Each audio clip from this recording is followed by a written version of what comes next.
Hey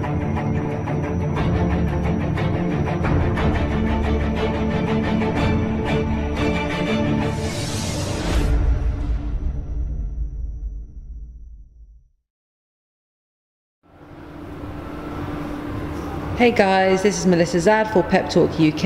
I'm down at Peacock's Gym today on this bright sunny afternoon, joined with Mahib Fazeldin, Flashy Fazeldin. That's right. Where did that nickname come from? Do you know something? It stuck with you since you were growing up. Yeah? With the lads, so it just happened to me because I was the flashiest one I have all of them. So I'd like to go the extra mile with everything, with my clothes, with my style, with my swag. So yeah, it just stuck with me. So okay. once I turned pro. That watch you're wearing is a little reflection of your nickname. Oh yeah, it's small. It's a bit flashy. It is, isn't it? So we've got a bit of bling, but no, it's nice. Would you say that your boxing nickname has sort of like filtered into your boxing style? Like, would you say your boxing style in the ring is flashy? Yeah, I would say that. But people see it's different. People see cocky, flashy, confident. But the way I see it is you're right, because it reflects. Because you're flashy. Flashy don't mean flashy within lifestyle. You're flashy in the ring. You're flashy. It's somewhat that you embrace basically. So whatever you embrace, you just turn into flashiness. Exactly. It can be your philosophy. Exactly. Yeah. It's just a mantra to live by, right? So it's a really exciting time for you because you've got your next fight coming up on the 8th of June. So just over 3 weeks away now. Yes, 3 weeks on Saturday, right? 3 weeks on Saturday, yeah. That's at York Hall. Yep. Guys, if you haven't bought tickets for that already, please get on board. It is going to be a show to see. I'm going to definitely be there supporting. How are you feeling about it all? To be honest, I'm feeling. It's a cliche, innit? Every boxer says before the fight, I'm feeling great, I'm feeling good. But I generally feel good. I've done the weight right. I've done everything right. I've been inactive for a long time, so it's a bit of excitement, you know. It's a bit of a good something to look forward to. Yeah. I've not boxed for just nearly under a year. Just under a year, yeah, wow. For some reason, but it is what it is. But yeah, now I'm back on track, so it feels good. That's great. You say that you feel really good. You seem really like positive about it, which is wonderful. But obviously, it must be really hard training for this particular fight because it's fallen. Like your training has fallen in Ramadan. In the month of Ramadan. Yeah. In the month of Ramadan. Yeah, but that don't change nothing, to be honest with you. Only thing it just changes is the hunger is a bit extra when you're dieting. You fast.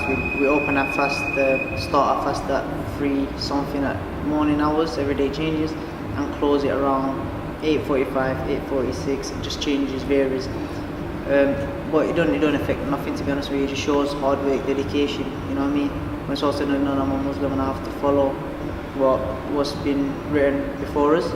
And I'm a professional athlete, so professionals deal with things professionally. 100%. So I have to just deal with it. Yeah, and that's a really. It's not no disrespect to no one. It's not even a major fight. It's not a world title where I think, I'm not going to fast this Ramadan. I'm just going to focus where I have to train. I've been training hard. I know it's going to take its toll on me, but I've got good people in my team. So when I'm breaking my fast, I'm not breaking it on normal Asian food. I'm breaking it on healthy food, which is chicken, rice, pasta. Wow. Loads of healthy fats, protein shakes. So yeah, everything's done. How are you finding, like generally when you come in for I assume you train like once at least, and if not twice a day? 3 times a day. Wow, underestimating you. 3 times a day. So how do you feel, let's say, on your 3rd training session of the day? To be honest, if I think of it this way, I feel drained. I feel knackered, I feel drained, I feel like I don't want to do it. But if I think of it as, on to the next one, I enjoy it. And it goes with the flow. And to be honest, training helps with fasting, because if I'm sitting at home doing nothing, I hear that. You'll just keep watching the time and it'll feel like it's forever. But you here spend 2 hours, 1 hour, 2 hours, 1 hour. Time flies, and by the time you get home, you rest for a bit, watch TV, it's time to break your fast. Yeah. As long as you get your prayers in between, so yeah. Yeah.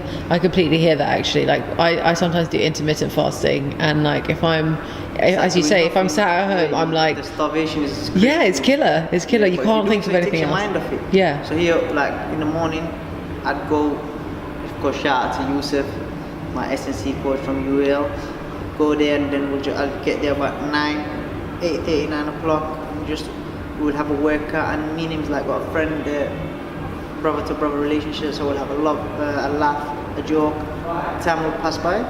Then after that, I'll take a like half an hour break to an hour break, come to Peacock, and UAL is not far from Peacock anyway. It's like 15 minutes. Come to Peacock, I'll do my long run, 40-minute or 30-minute run, depending if I want to run at night. Then after the run, I'll take a 30-minute rest, 45-minute rest. Then my boxing session starts. And then if I can be asked, I'll run at night again. Yeah. But I don't really do it. I probably run at night if I don't run in the gym. Yeah. That's it really. It's just a simple thing that I think every fighter does. Not only me, to be honest with you. Every boxer does the same thing. If anything, they'll just change times around. But every fighter does the same thing. I mean, it's just it's living the life, really, isn't it? Like as a professional athlete, You like catch up to you if you don't. To be honest with you, Yeah. catch up to you if you don't. You have to like. When I say I never used to live the life. Not that I partied. I don't like partying, nightclub and all. It's not in my nature. I like to chill, but I like to eat. So when I say I don't live the life, I used to blow up in weight a lot. So and then it becomes harder to lose weight. But now I've like. I do blow up, but not balloon up like what I used to. Yeah. It's just about striking a fine balance, really, isn't it? 100%, Like, 100%. you know, everyone has things that they enjoy doing. If you eat whatever you want, as long as you keep after the fight, you just keep ticking over in training, even though it's not a count, tick over, then the food won't stay on you. Exactly. But back in the days, like I'd eat. I'd just come to the gym like 3 times a week, like I used to do when I was amateur. Yeah. Being every day because I'm a professional athlete. And Absolutely. This is my bread and butter. This is what you do. Like I said, people learn fast, people learn late. I think it's just all learning process. Yeah, I mean, to be honest though, you're fairly young. Like you're what, 20, 26, 27? 25. 25. Yeah. So yeah, I am young. But at the same time, I'm not too young. No. I'm getting on. So yeah, It's good to have these lessons under your belt. I've learned certain things late. Yeah. I should have learned them before. But like I said, we live and learn. Yeah, absolutely. You have those tools now Yeah, of course. for the future. I think I've got a lot more tools to gather in boxing because boxing is like an ocean. Like you can't pinpoint the business of it. It's crooked things. There's a lot of fake promises. A lot of this. But you just gotta ride the wave, you know, because nothing personal. It's just business in boxing. So Absolutely. Keep it moving. Really. Keep it moving. Exactly. So you mentioned your amateur pedigree, and you. From what I remember reading about you, you started training for the amateurs about 15, 16, something like that? Yeah. And I started younger, to be honest. I started when I was in school and then I used to get in trouble and then they used to take me to anger management classes in boxing. That was at Glen Rhodes and is it called Sheffield Boxing ABC? Glen Rhodes, and then but I never used to take it serious. And then So at what age did you start taking it seriously? I think about 15.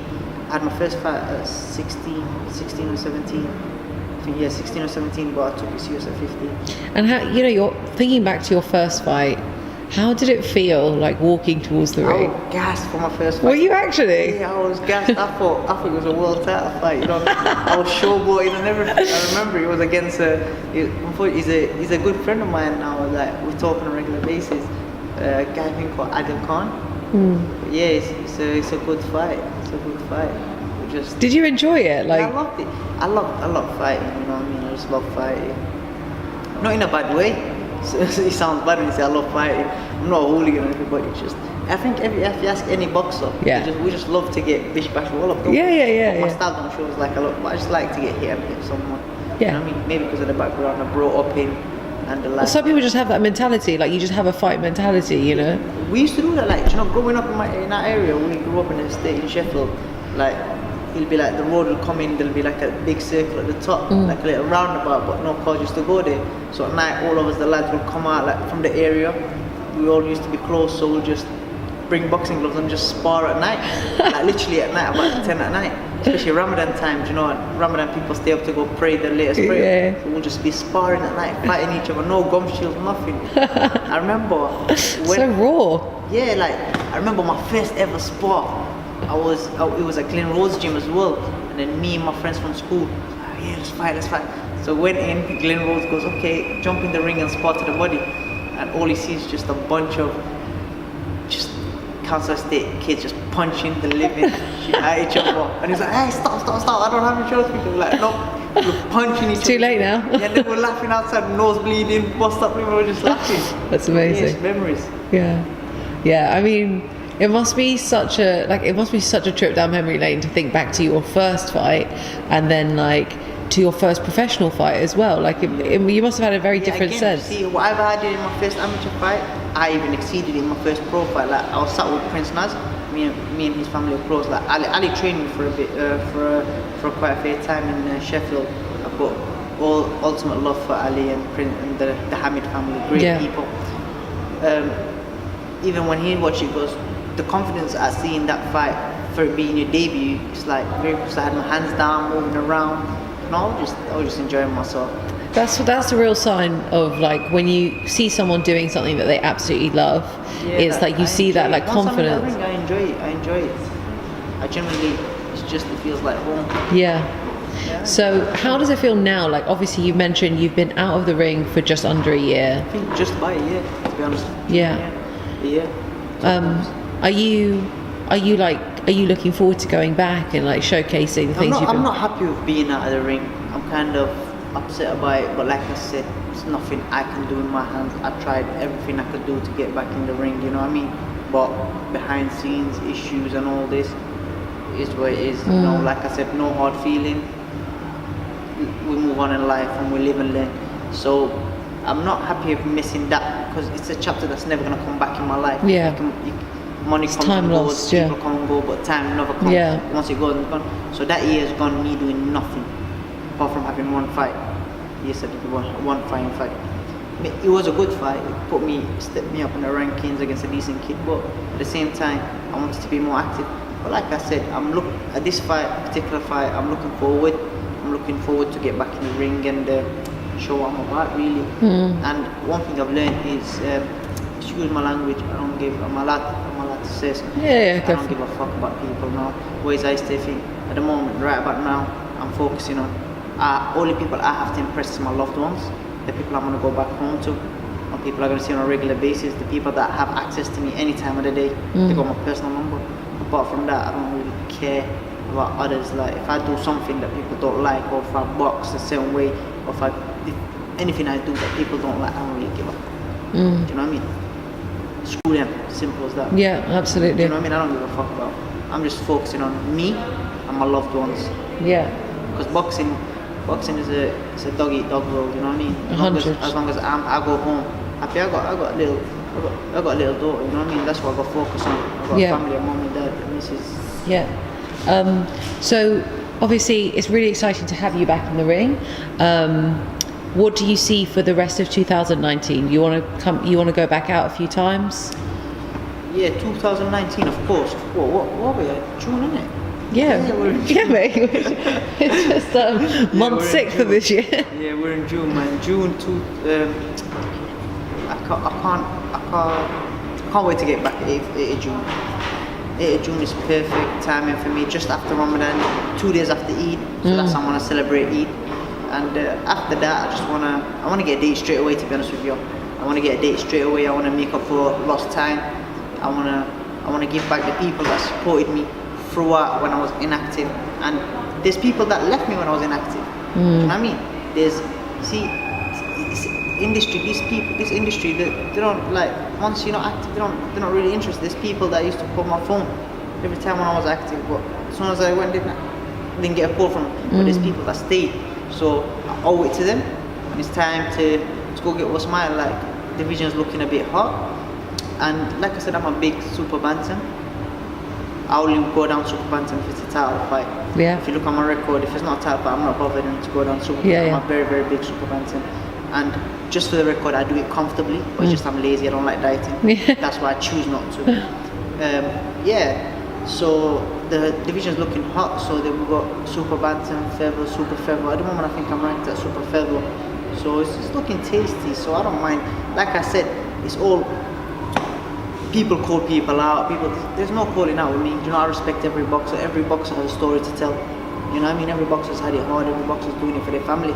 But me, like I said, I don't give a fuck about all of that.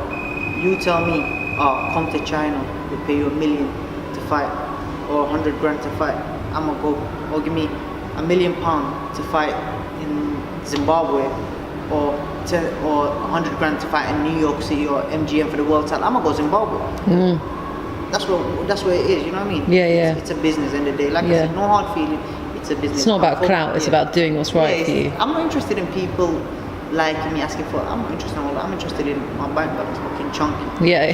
That's what I'm into. That's what I'm into. That's how you support your people. Exactly. And then I've got to do a lot for my community. I've still done nothing for my community. I've got to go back, give back to my community. You know what I mean?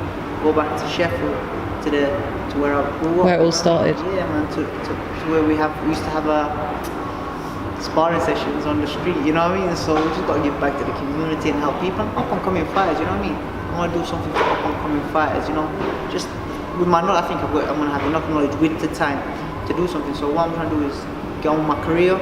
Like I said, I don't give a fuck about no one. Whatever it is, if the money's right, if anyone, hopefully I'm gonna have to work myself into a position for people to want to fight me.